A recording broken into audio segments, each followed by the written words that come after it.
be detained for up to a week in order to give them time to think and to restore calm in the country. An army spokesman said that all those detained were being well treated and the military's goal was to achieve a political compromise. The spokesman later said that at least 100 people were in custody, but he could not provide exact numbers or names. The military leaders also summoned 35 other people, including more politicians, political activists and, for the first time, outspoken academics. On Saturday, the ruling military council also dissolved the Senate, and the moves appear to be aimed at consolidating power and preventing any high-profile figures from rallying opposition to the military, which has seized power on Thursday.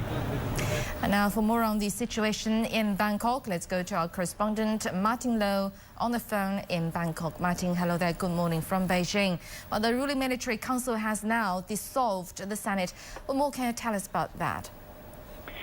Yes, good morning. First of all, let me just explain to you why we're talking to you on the telephone. That's because the military leaders here in Thailand have now ordered the broadcasting authorities to sever all satellite links to the outside world. So news organizations are now being prevented from broadcasting worldwide. It follows a similar ban on domestic television news, which has been off the air here in Thailand for the last 3 days mostly. So very much so, the military junta are tightening their grip on the country. As you say, they're detaining academics and politicians to prevent any sort of opposition being raised against them. But they're also limiting comment domestically by these moves against the media. But you mentioned that, yes, the military has now dissolved the upper house of parliament, the Senate. This comes 3 days after they took over control in Thailand by disbanding the civilian government.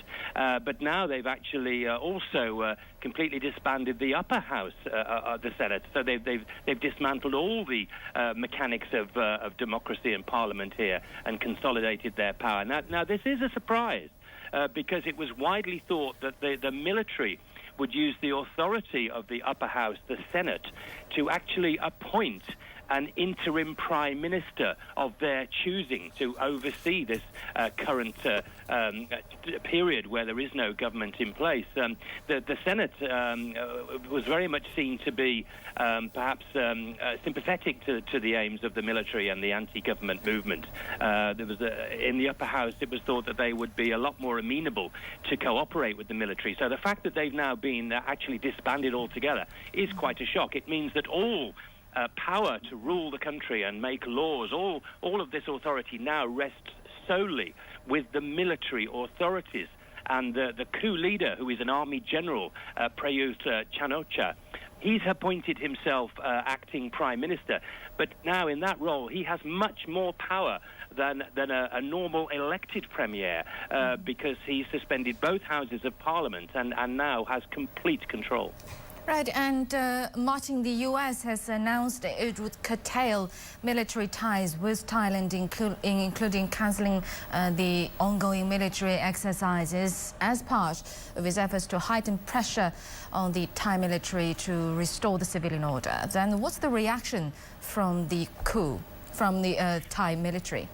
Yes, indeed. Well, this does demonstrate the measure of condemnation, really, of the United States of the military takeover here in Thailand. As you say, they've cancelled a joint military exercise. Thailand is America's oldest ally here in Southeast Asia.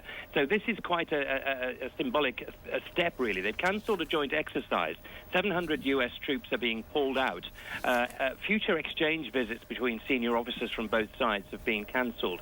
And the U.S. is saying that this is a question of both principle but also U.S. law, because the United States Secretary John Kerry has designated the military takeover here in Thailand as a coup. Now, because of that, under U.S. law, it does require a huge scaling back of relations between the two countries. Already, $3.5 million of U.S. aid to Thailand has been cancelled, and much more is at risk in the near future.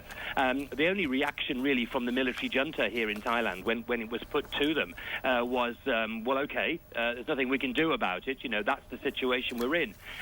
So clearly they're resigned to this and perhaps future international condemnation, but in no way does it seem to be diminishing their determination to go ahead with what they're doing. Thank you very much indeed, Martin Low, reporting from Bangkok. At least 3 people have been killed and 50 others injured in blood